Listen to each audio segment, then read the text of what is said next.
Redeker previously won Tribeca Best Documentary Award for Pray the Devil Back to Hell and has received multiple Academy Award nominations for her previous films. Kemma George is New York Immigration Coalition Community Engagement Manager. Kemma works to strengthen immigrant communities through education and engagement. In her advocacy role, she supports Black Immigrant Engagement Initiative and Know Your Rights workshops. Prior to joining the NYIC, Kemma served as the coordinator of social justice at the YWCA, Brooklyn, where she developed programs and implemented social justice initiatives for women and girls. Kemma was born in Brooklyn, New York, to Liberian immigrants. She holds a law degree from Howard University, a master's in public policy from George Mason University, and a bachelor's of science in education in English education from the University of Georgia. And then, last but not least, Jennifer Gray Bloomsking. She came to the United States from Liberia in the late 1980s. Her community organizing around Liberia started in 1996 when the story of a ship carrying over 2,000 Liberians fleeing their homeland with nowhere to dock spread across the news.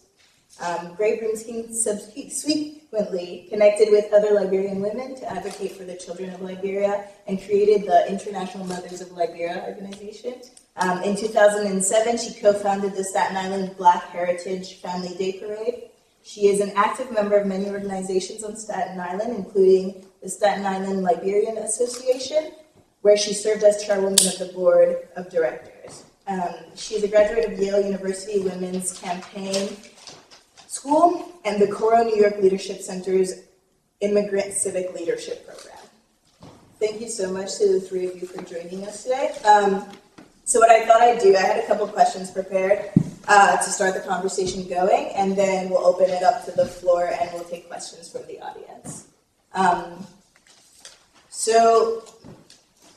Even though I just read your bios, I always think it's easier to hear from yourselves, to talk about yourselves and your connection to the Liberian community. So Jennifer and Kemma, if you can tell us more about the work you're doing right now in detail and the stories that you've been hearing. Well, basically, we just flipped Staten Island Blue. That's what I was working on recently. I want to say thank you to the women of Staten Island, the Staten Island women that marched, the African women. They came together because if it had not been for the women, we may not have been able to flip that district blue. So that's what we did recently. At the coalition, we're doing more work to make sure that with all the things that are happening in this political climate, that Black immigrants have a forward face, that they are seen as DACA recipients, that they are known to be TPS recipients, that the immigration crisis that affects a lot of the communities that we are seeing in mass media does not leave out the stories of Black immigrants. And so that's been our main push to make sure that we're being inclusive when we talk about immigration. Thank you. Can you actually tell us what TPS is and how it relates to the Liberian community? Sure. Temporary Protected Status, TPS, was given designated to Liberians most recently when the Ebola crisis happened, and then that was canceled. And then we had deferred DED, Deferred Enforced Departure, which was similar to TPS, but was also, depending on how you look at it, it's extended, but with the idea that it will be canceled in the future. So there are a lot of Liberians who've had this status for a number of years and have now kind of been forced to consider what their next options are for pathways to citizenship. And same with the people who had TPS. You come here, you've made a life for yourself, and then now you don't know what your future holds. So we're doing continuous advocacy on those two fronts. And now I'm going to jump back a little bit, but Jeannie, can you sort of talk us through the process of hearing about this story and then creating a film I am assuming you weren't this is archival footage that you use.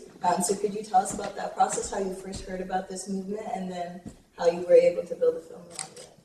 So I first heard about it through Abby Disney, who had just come back from Liberia, and she went there with a group of women supporting Ellen Johnson Sirleaf as president.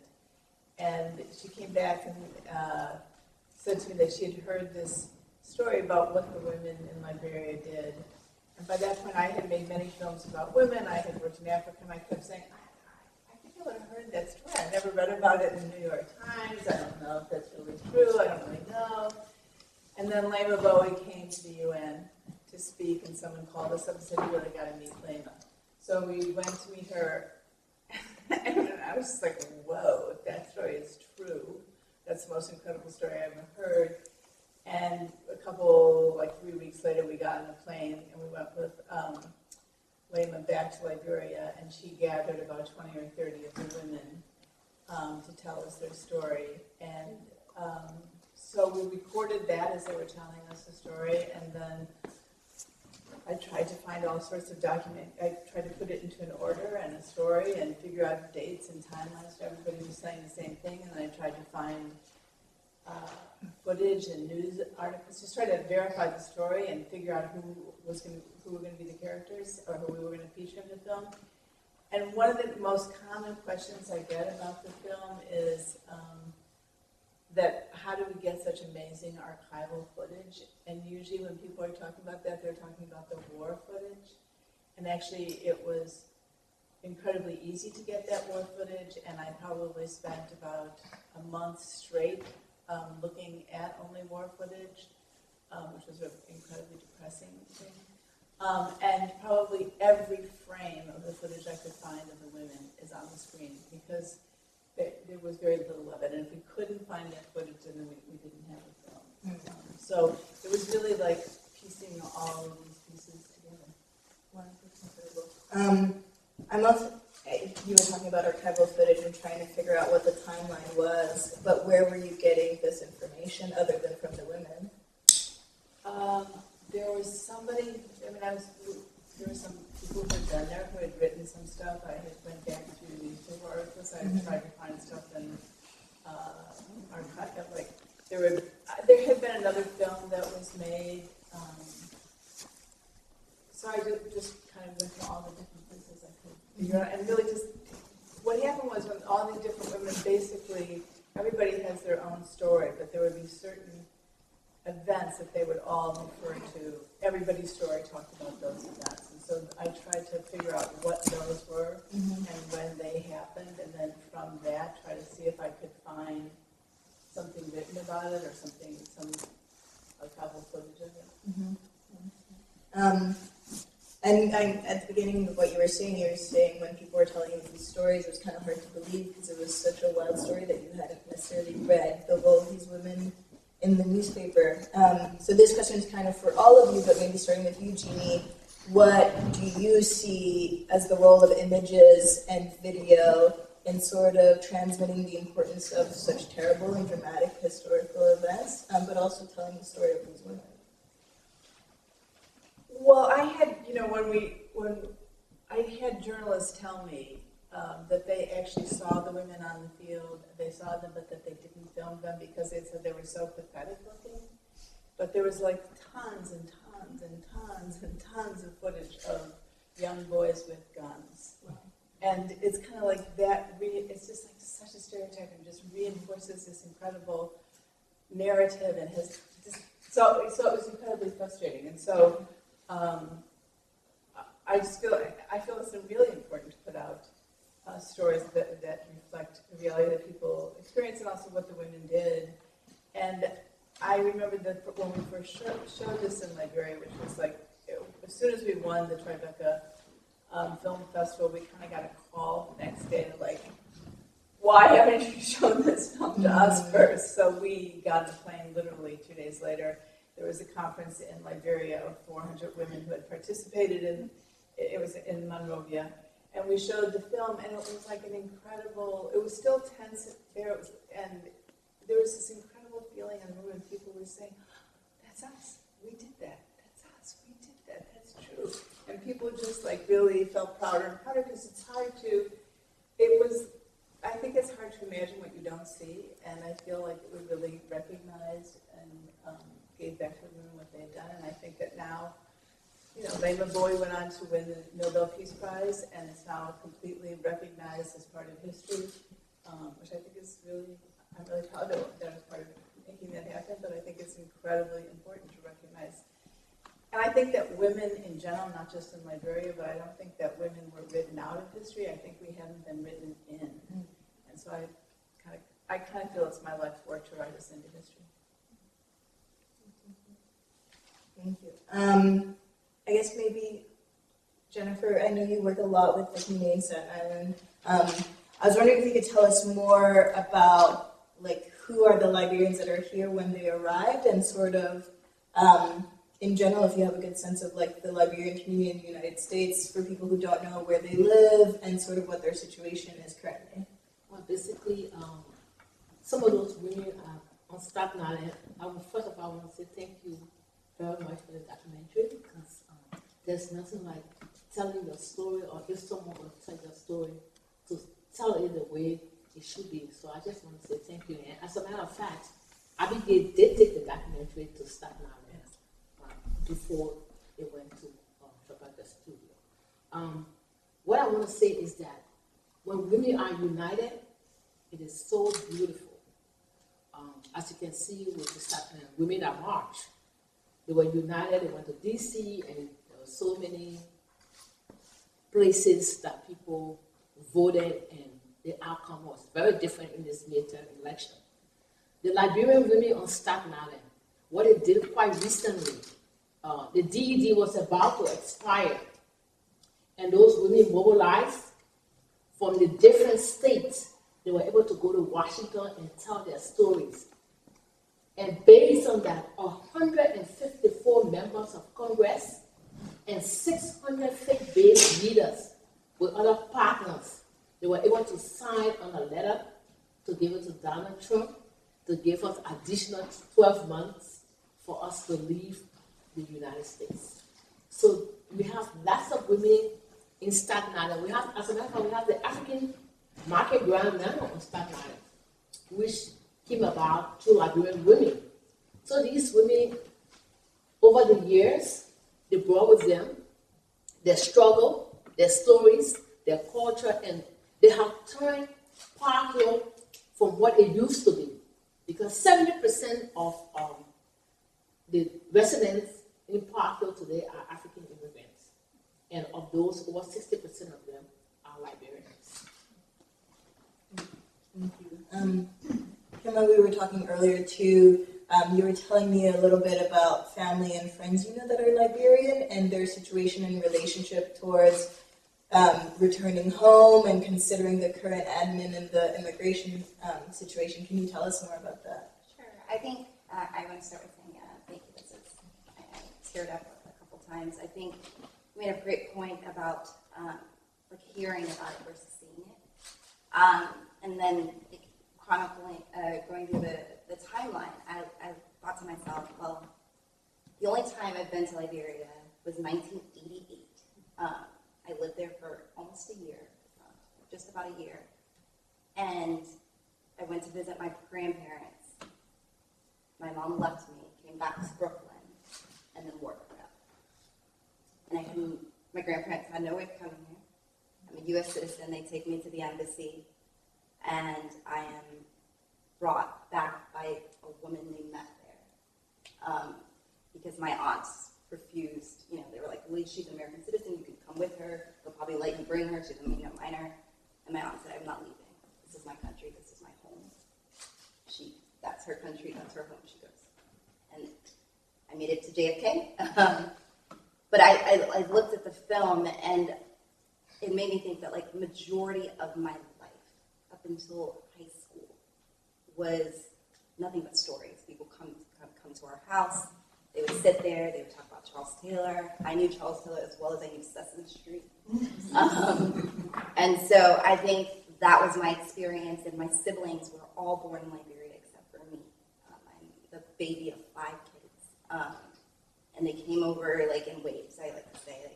But my last grouping of siblings came in 1991. So I look at this and I'm plotting in my head that too. So it's miraculous to me now to hear my parents and people who are friends with my parents talk about like packing up everything again and moving back, right? And they're like, oh, we're going back home. But they've lived here for 20, 30 years. But there's still this desire, this connection to go back and to start over and to invest in Liberia. and I think it's phenomenal because I've been out in Staten Island, and it's like a different place when you get there because you hear the accent and you know that like it's almost like a feeling of being home.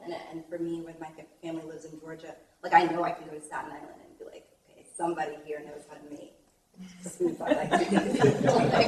Like I can make certain foods, but then I'm like, I don't know how to make a salad. So when I go to Staten Island, I'm sure I know I'll find some place where I can feel at home. But I think it's phenomenal to see that, to see people in the community saying like, yeah, we've been in America, but we were displaced, and recognizing that.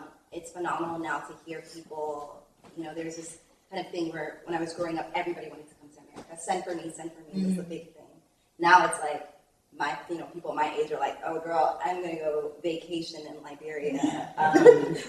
Hope you can make it one year, That's where I'll be. And you'll look on social media and you'll see people like taking pictures and bringing back the latest, fabrics and like, oh yeah, you didn't get that, that's a new style. So there's this like reverse that's kind of phenomenal. So I do hope next year, I just had a baby, so I'm really Congratulations. and I'm going to take him back and we're going to explore and kind of have that connection together. But it is happening, and that's, I think, a beautiful thing where people feel safe now to make that journey. That's wonderful. And I guess thinking about what it means to go back and like the future of Liberia, there's questions for both of you, Jennifer and Kemma. And obviously this is all about your opinions, but what role do you think like the United States or the international community or the UN can or should play in the future of Liberia? Well, if I can come in, sometimes when I think about it, I get very emotional because I grew up in Liberia, and the success story of Liberia, our challenges, and all that is Liberia. But many times when we talk about the war in Liberia, you have the child soldiers, you have the rebels, and then you have the United States government. The United States government has played a pivotal role in Liberia.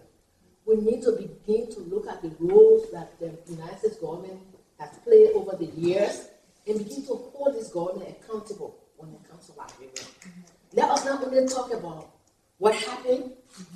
As you can see, how in the world, all of those people were at the American embassy, and many of them died on the embassy ground. Where did the guns come from? Okay, where did the little missile come from for them to have gotten killed? Whereas you have over 1,500 Marines right next door. So these are so many things we need to ask. We need to go deeper than we are and do some critical analysis when it comes to the Civil War in Liberia. From 1970 to 2003. And then let us see. So in the next time we ask, what can America do? What has America done? Okay, what has America done? Then we can talk about what can America do?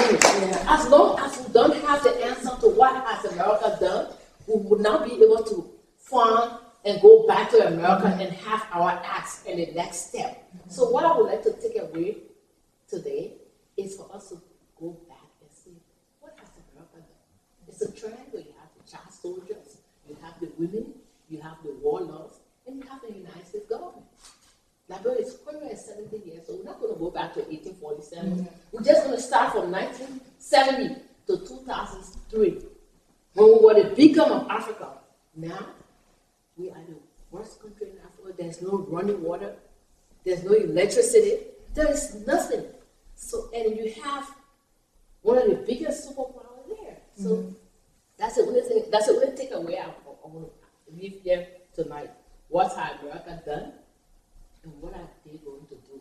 But before we do that, we need to go deep and find out from 1970 to 2003, because that's when things began to unfold to get on the wrong side. So I grew up. It was a very great experience. But today, when I sit back, many nights I can't sleep because of the war and our past experiences. Everything is just going backwards. So that's my takeaway. The thing that resonated with me is that the idea that peace and progress is a process. I think I see that continuously when I do encounter other Liberians, and there's almost like a divide. You have people who, immigrated here very early on in the war, and then you have women who have seen things they probably should never have seen, who've experienced things they've never experienced, and who treats that hurt, who heals that pain. People who've been raped, who supports that. Mental health, who supports that, because people said, let's forgive them, but how? What does that process look like? So I think when you talk about then bringing in external people, now you're bringing somebody else into your home who doesn't necessarily they're not concerned with these issues. As long as there's a new president, you look democratic, you're good, we're out. And then you're leaving a country that's broken.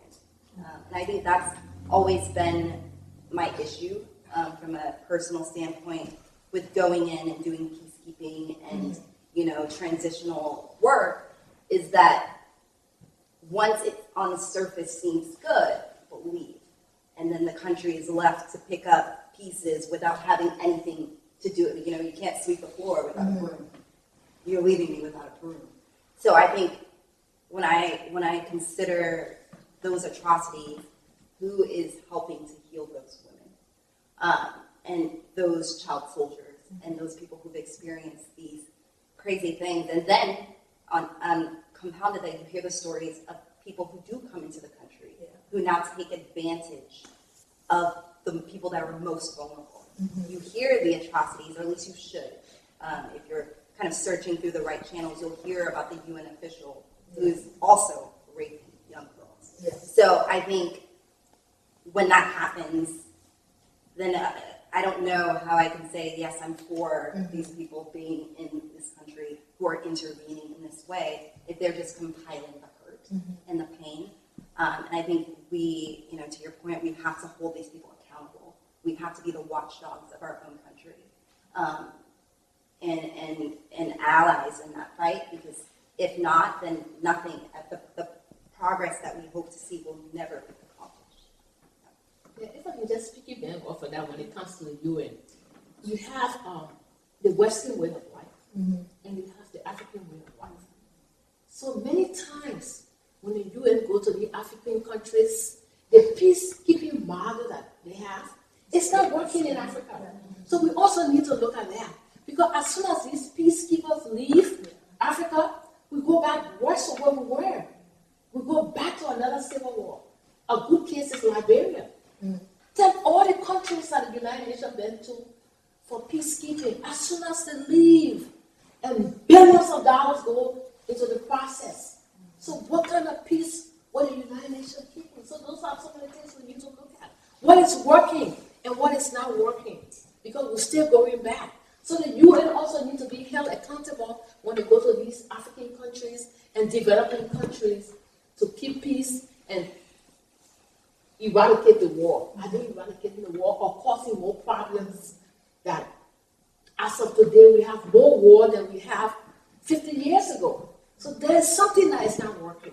So in order for us to move forward, we need to look at the UN, the United States government, and not only the United States government. The United States is in Liberia, but you have France, you have Russia, you have all these different superpowers. So we need to look at things critically, and it has to be practical, okay, and realistic, and then we can move forward.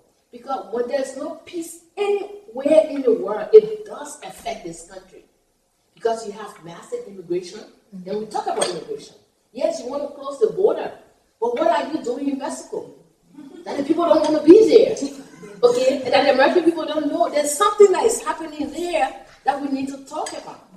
So those are some of the things, I'm talking about the next step.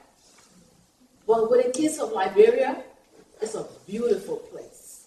And the women are the most beautiful women, as you can see from here. And the Liberian story is a beautiful story. Anyone can relate to it once you're a woman. And if you are not taking here against the Liberia, and obviously Disney has not made it possible.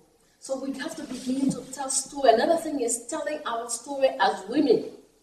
As women, we have to unite and be able to tell our stories. Because whenever a woman takes on a leadership role, it's quite different. And many times we are very good when we can tell our own stories. It is time now, as you can see from the Women March quite recently, we need to be able to tell our stories as women. I just want to say a quick comment on something you just said, which is that when women are present in peace talks, that this isn't just true in Liberia, but I've been doing films about different countries and peace processes. And like Ms. Sugar says here, well, these guys were just in it for the job. Mm-hmm. This is a really common thing that when there's peace talks, all the guys go in and they want to negotiate positions. And when women are at the table, they talk about, well, what's going to happen with education? What's going to happen with the water, with the school, when the school is coming back, when the road's going to get fixed. So stuff that's really important to everybody in the community, what we're going to do about jobs and civil rights. And that's actually true not only in Liberia, but it's true in countries like in Colombia, it's true in Ireland, it's true kind of all over the world. So it's really important that we're at these talks. And then I guess this is my last question, and then I'll open it up to the floor. Jeannie, can you tell us about, of the women that are in the film, what are they up to right now? Are you still in touch? Do you know what people are doing? I'm still in touch. Sugars became a mayor of a small town, kind of outside of Monrovia. I don't know if she's still doing that. Lema, I see pretty regularly. She teaches here. She goes back and forth between here and Liberia. She's started schools for girls. Baba is still a social worker, still doing a lot of work, still does a lot of work with women. I'm trying to remember the latest job that Asatra, the cop, has. I can't. But so I think everybody's doing well and still very engaged. And so if anybody in the audience has questions for these women. I just have a question in terms of the timeline in putting all these different pieces together. Just curious, when did you start doing it? What were the most challenging things that you encountered in putting them together? And when did you conclude it? I think I met Lema for the first time in October of 2006. And the last scene in the film at the church is the first thing that we shot, and that was in May 2007. So between October and May, I was doing research and trying to figure stuff out, and had gone there. And so then it didn't, I think we filmed for about 3 or 4 weeks, gathered all this footage, and it took us about 8 or 9 months to put it together. So we were incredibly lucky because this is, as I said, I made this with Abigail Disney, and she said this is something that she wanted to do. One of the things, so she paid for the film. Mm-hmm. One of the things that's usually very difficult for documentary filmmakers to do is to figure out how to get the money. To pay. So things often take years because you have to you do a little bit, then you get some money, then you do a little bit. But with this, we were fortunate that we just actually made film. So it's fair to say about a year, right? A year. About a year and a half. Yeah. Okay. Which is for a documentary. Absolutely. Really Incredible, yeah. Yeah, that was really lucky. Thank you. So you had a shot of one of the posters from the Truth and Reconciliation Commission, towards the end, and you also had a scene about a woman, one of the ladies saying that it's very difficult to forgive the people that have done this. And from a Liberian perspective, you said that you didn't think someone coming in externally saying, this is what you do, this is what you do, okay, now we're leaving. What do you think, from all your varied experiences, what do you think the ideal scenario or ideal structure is to resolve the wounds that I'm sure go quite deeply?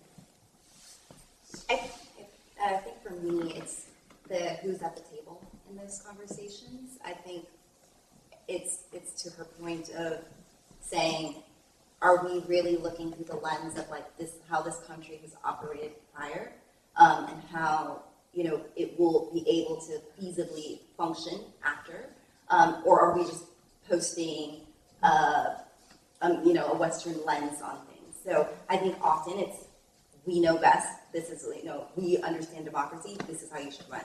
And I think Liberia is a unique place because much of the way their government is structured almost the American way, right? So, there's a lot of heavy American influence there, and then that's in comparison to cultural and customs that are also in place. So when you put those two things together, but you're only bringing in those kind of conversations about government, you're only bringing the Western, and you're leaving out the cultural part, then it can't work. So I think you need a little bit of both at the table. If we're talking about democracy, of course, if you study, the textbook way, there's a form for peacekeeping and all these things, but there's also cultural customs that have to be taken into account. The way the country operates has to be taken into account. And if those people are not at the table, then you're not going to get the solutions that you want, or that we all want. Yeah. Reconciliation, people always talk about reconciliation. But in my lifetime, I have seen reconciliation in South Africa. When Mandela was free and he was able to reconcile. But it was a process. They went through that process, and everyone that was at the table, they left away, they walked away from that table, and they went through election.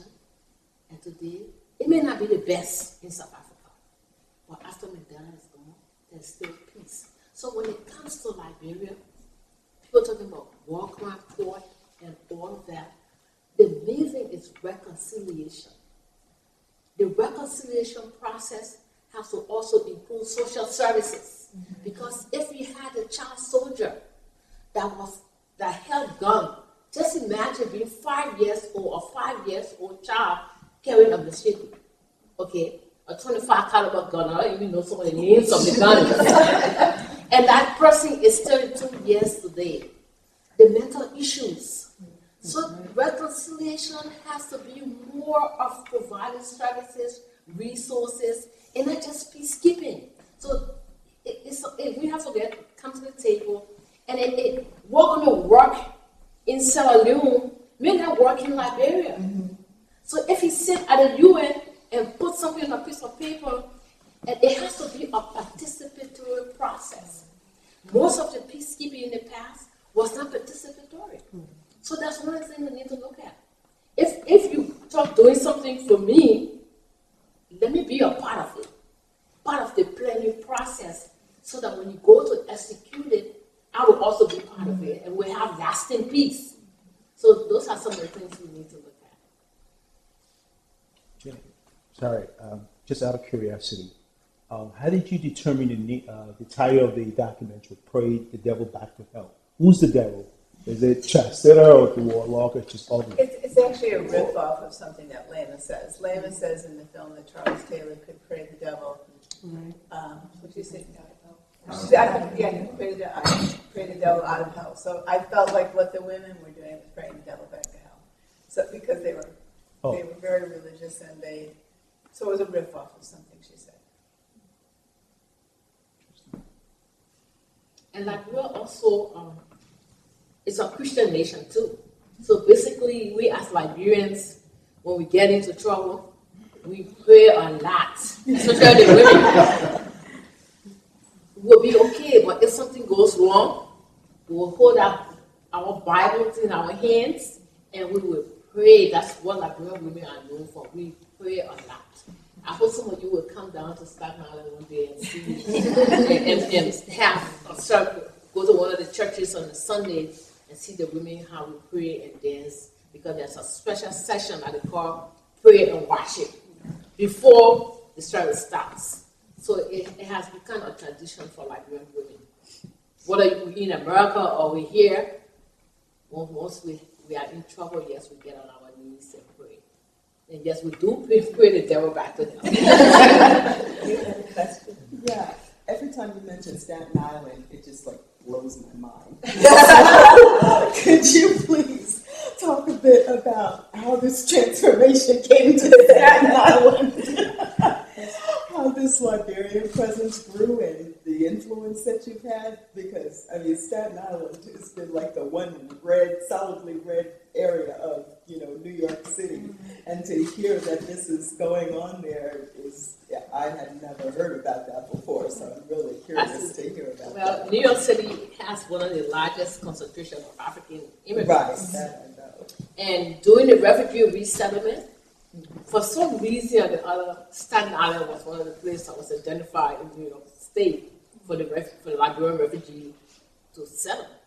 So over the years, the Liberian refugees have taken over a particular area in Staten Island called Park Hill. So when this election came about, it's a red district, Republican district. But Park Hill, for the first time, we beat the presidential number. The women, it was raining. If you all voted quite recently, that rain was so heavy, it poured so heavily. But those women came out with their kids because the issue was immigration. Do you want to go back to Liberia in that war that you came? Some of them been here for 20 years, 30 years. Their kids go into colleges. They have bought homes. So they said, before I go back to Liberia, March is coming. You have to vote, because if you don't vote, one person in Congress can make a difference. And this guy is running. So they went out in the rain. Famu was there. They went out in the rain, and we turned the numbers out. Before, in June, in that particular precinct, only 380 people voted. And everybody gave up on Park Hill. On the election day, 2,562 people went out to vote, and 80% of those votes were African immigrant votes. So it was a big when the women organized, the Staten Island women that marched, the African women, all of them came together. They were texting. Don't go to work today. Take 2 hours. You have to go vote. And we made it feel like it was our lives, and we didn't do it. So that's some of the things that, not just the African women, but as I said, when women are united on this election, the African women, the African American women, they were all united. And they came out, they text women from St. George were texting women in Park Hill. You gotta go and vote. And and we have an African market ground. So as I said, as immigrants, we come to the United States, we bring with us our culture. So if you go to Staten Island, you will see the Liberian culture, you will see the Nigerian culture. We have our African market ground during the summer. We sell our potato greens, our cassava leaves, and our dry fish and boni. And then we make our fufu and soup. So Staten Island is a little different from the city, because every one of us in a little area called Park Hill. Compared to other parts of the city, you have Africans spread all over. On Staten Island, the demographic of Africans in this little place called Park Hill. As a matter of fact, they wrote a book called Little Liberia. If anyone has a chance, you should go and read it. So those are some of the things that we have done for Staten Island. Quite recently, we flipped the district blue. But I just want to add to your point. Staten Island has boasted, and this is before the war, Staten Island at one time boasted the largest community of Liberians outside of Liberia. And see, that goes back to the whole maritime industry. If you follow shipbuilding in the maritime industry, back in the 60s and 70s, the ship's registry was Liberia, not Panama, but Liberia. So that relationship, when you have as a matter of fact, maritime was the largest money earner, I'll just put it in plain terms, was the largest money earner in Liberia, the maritime industry. So foreigners had their ships registered in Liberia, and everybody in Liberia knows about the sea. So when they need to come to America, they're docking at Holland Port on Staten Island, a big container port. So that's why you had that migration from Liberians before the war, back in the 60s and the 70s. Staten Island at one time before the war, boasted the largest community of Liberians outside of Liberia. And then the refugees, I think, they went out west to Minnesota and places like that. Just a point, we just elected After over 300 years on Staten Island, with the help of the African women, we elected the first black state assemblyman after 300 years of Staten Island history. So what you saw here, those Liberian women, and a lot of them were refugees. I still call them Liberian refugees, even though some of them went through the process and they have DED. But it came out, and two of those women were able to elect the first black assemblyman on Staten Island. We'll take one more question if there is one. I want to go back to the movie. Oh, Oh, someone? someone has a question. Oh, okay. Yeah, thank you so much for coming, all of you all, and thank you to the Center for showing this film. I was really, really excited to see this because similarly, I did not really know anything about the history of the movement, and as an organizer, I've organized in the city, but mostly in the Bronx, and also was a faith-based organizer, so I worked among many other religious communities and spiritual communities here. So this film like touched me in so many ways, and I'm so thirsty to know more. And I want to know. I feel like this is for me as an organizer. It's like such a powerful model, and to hear them talking in terms of anti-authoritarianism is so relevant today. Is there a website? Is there an archive? Is there some type of portal or whatever that it may be where this film, like I missed the beginning part of it, I would love to see it in full. I know my friend probably would too. And like want to know just like other readings, other transcripts. Like I want to keep digging because it seems like for me these are women like I would follow anywhere. These are women that I would like learn from. I would like to make sure other organizers are learning from.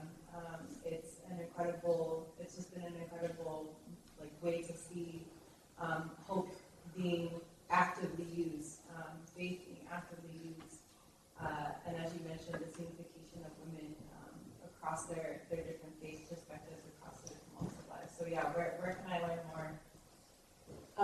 If you go to Fork Films, you can start there. Okay, great. Fork Films. Yes.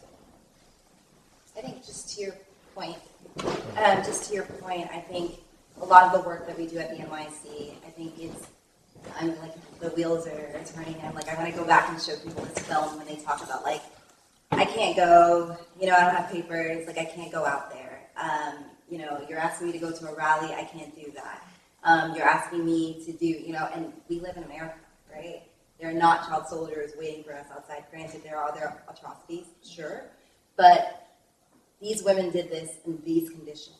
And so when I look at people and they tell me they can't come to a rally, I'm like, why not? Because that's the only way that we get things accomplished. And we know that in order to have policies work in our favor, we have to be present. And so now I too want to like have it and pull it out of my back pocket. But I think it's important that we remind ourselves that throughout history, there's always been this like these barriers that they would want to prevent people from going out into the streets and yelling at from the top of their lungs what is happening to them in their communities. But we have to, because history also shows us that's the only way that things get accomplished. You cannot stay at home. You cannot live in fear. You have to be out there. You have to be loud. And you have to mobilize and unite. And I think right now you see people are like, oh, that's not my problem. I have my own immigration problems. That's not my problem. But it's all of our problems, right? And so I think if you take anything away from this film, what I would, as in the work that I do, is just to educate people about how important it is to stand up for yourself in order to make things change. Thank you. I will say too, there are resources available online around the work the women did, particularly different like women and women's leadership programs do have like syllabi and like, so that was really helpful to me in preparing for today. But I want to say also we're gonna show a screening of the Republica film, which is about the sort of disaster that can take place when aid groups do negative things and prey on the most vulnerable. So that's coming up if you want to see that and be a part of that conversation. But finally, I really want to thank all three of you for joining us today, for joining us with your time and your stories. It's always really powerful and really exciting for me to be hearing different point of views about the role that women can play in changing society, but also in telling our own stories, sort of reimagining a world where like it's women who are taking over and sort of taking control of their own stories in their lives. So thank you very much.